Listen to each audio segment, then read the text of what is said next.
అందరికీ నమస్కారం. అమెరికాలో గ్రీన్ కార్డ్ కోసం ఎదురు చూస్తున్న వాళ్ళందరికీ ఇది చాలా ముఖ్యమైన అప్డేట్. ఇమ్మిగ్రేషన్ ప్రాసెస్లో తాజాగా వచ్చిన ఒక మార్పు చాలామంది వెయిటింగ్ టైంని తగ్గించే అవకాశం ఉంది.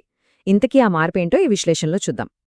గ్రీన్ కార్డు కోసం ఎదురుచూసే ప్రతి ఒక్కరి మదిలో ఉండే ప్రశ్న ఇదే కదా. ఏళ్ల తరబడి సాగే ఈ ప్రాసెస్లో ఏ చిన్న మార్పు వచ్చినా అది పెద్ద ఊరటనిస్తుంది. మరిప్పుడు నిజంగానే టైంలైన్ మారబోతోందా? ఆ ప్రశ్నకు సమాధానం తెలుసుకుందాం. సరే, ముందుగా అసలు ఏం జరిగిందో చూద్దాం. ఈ మొత్తం మార్పుకు కారణమేంటి? ఈ మధ్య యుఎస్సిఐఎస్ అంటే United states citizenship and immigration services ఒక కీలకమైన ప్రకటన ఇచ్చింది. దాని గురించే మనమిప్పుడు మాట్లాడుకోబోతున్నాం. ఈ మార్పంతా అక్టోబర్ 2024 వీసా బులెటిన్ నుంచే మొదలైంది. ఇది 2025 ఆర్థిక సంవత్సరానికి సంబంధించిన బులెటిన్ అన్నమాట. ఇందులో ప్రత్యేకంగా ఉద్యోగ ఆధారిత గ్రీన్ కార్డ్ అప్లికెంట్స్ కోసం ఒక పెద్ద మార్పును ప్రకటించారు. ఇది మొత్తం ప్రాసెస్నే మార్చేయొచ్చు. ఇదిగో ఇక్కడ చూస్తున్నారే, ఇది నేరుగా యుఎస్సిఐఎస్ ఇచ్చిన ప్రకటన. వాళ్ళేమంటున్నారంటే, కొన్ని సందర్భాల్లో ఫైనల్ యాక్షన్ డేట్స్కు బదులుగా డేట్స్ ఫర్ ఫైలింగ్ చార్ట్ వాడొచ్చు అని. వినడానికి చిన్న మార్పులు అనిపించినా దీని ప్రభావం చాలా పెద్దది. సరే, ఆ టెక్నికల్ మాటలన్నీ పక్కన పెడితే సింపుల్గా చెప్పాలంటే ఏంటి?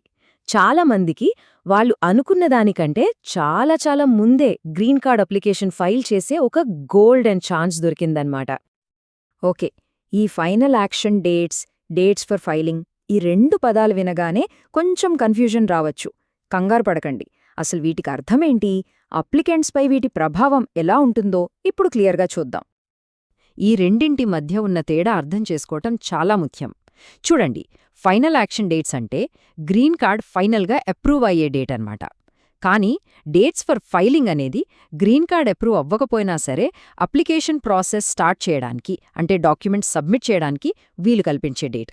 అంటే ఇకపై అప్రూవల్ కోసం వెయిట్ చేస్తూ ఖాళీగా ఉండక్కర్లేదు, ప్రాసెస్ ముందుగానే మొదలుపెట్టేయొచ్చు. మనం ఇందాకట్నుంచి మాట్లాడుకుంటున్న ఈ అప్లికేషన్ పేరే I-485.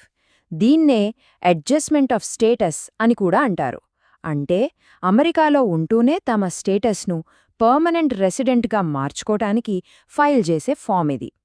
ఇప్పుడొచ్చిన కొత్త రూల్ నేరుగా ఈ I-485 ఫైలింగ్ పైనే ప్రభావం చూపిస్తుంది. ఓకే, ఈ మార్పు టెక్నికల్గా ఏంటో మనకర్థమైంది. కానీ అసలు దీనివల్ల దరఖాస్తుదారులకొచ్చే లాభమేంటి? ఇది జీవితాలని ఎలా మార్చబోతోంది? దాని గురించే ఇప్పుడు మాట్లాడుకుందాం. మరి ఈ గుడ్ న్యూస్ ఎవరెవరికి వర్తిస్తుంది? ముఖ్యంగా H-1B వీసాల మీద ఉన్నవాళ్లకి ఇది పెద్ద రిలీఫ్. అలాగే EB-2, EB-3 లాంటి ఎంప్లాయర్ స్పాన్సర్డ్ కేటగిరీలలో ఉన్నవాళ్లకు కూడా. సింపుల్గా చెప్పాలంటే అమెరికాలో ఉంటూ పర్మనెంట్ రెసిడెన్సీ కోసం ప్లాన్ చేస్తున్న ప్రతి ఒక్కరికీ ఇదొక మంచి పరిణామం. ఈ మొత్తం డిస్కషన్లో మనకు గుర్తుపెట్టుకోవలసిన ఒకే ఒక్క ముఖ్యమైన పాయింట్ ఏంటంటే, అనుకున్న టైం కంటే చాలా ముందుగా I-485 అప్లికేషన్ ఫైల్ చేసే అవకాశం దొరకడం. ఇది చిన్న విషయం కాదు. మొత్తం గ్రీన్ కార్డ్ జర్నీలోనే ఇదొక మేజర్ మైల్స్టోన్. సరే, అంతా బావుంది. ఈ కొత్త అవకాశం గురించి తెలిసిందే. మరిప్పుడేం చేయాలి? ఈ అవకాశాన్ని మనం ఎలా ఉపయోగించుకోవాలి? నెక్స్ట్ తీసుకోవాల్సిన స్టెప్స్ ఏంటో ఇప్పుడు చూద్దాం. చూడండి, 3 సింపుల్ స్టెప్స్ ఉన్నాయి. ఫస్ట్, ప్రతి నెల వచ్చే లేటెస్ట్ వీసా బులెటిన్ని చెక్ చేస్తూ ఉండాలి. డేట్స్ ఫర్ ఫైలింగ్ చార్ట్లో ప్రయారిటీ డేట్ కరెంట్ అయిందో లేదో చూసుకోవాలి. సెకండ్, వెంటనే ఎంప్లాయర్తో మాట్లాడాలి, ఎందుకంటే వాళ్ళ సపోర్ట్ చాలా అవసరం. ఇక మూడోది చాలా చాలా ఇంపార్టెంట్, మంచి ఇమ్మిగ్రేషన్ లాయర్ని కలిసి కరెక్ట్ ఫైలింగ్ స్ట్రాటజీని ప్లాన్ చేసుకోవాలి. అయితే చివరిగా మన ముందున్న ప్రశ్న ఇదే: యుఎస్సిఐఎస్ ఇచ్చిన ఈ అవకాశం కేవలం ఈ ఒక్కసారికి మాత్రమేనా?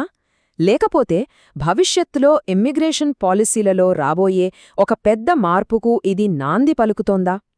దీనికి సమాధానం కాలమే చెప్పాలి. నెక్స్ట్ అప్డేట్తో మళ్ళీ కలుద్దాం.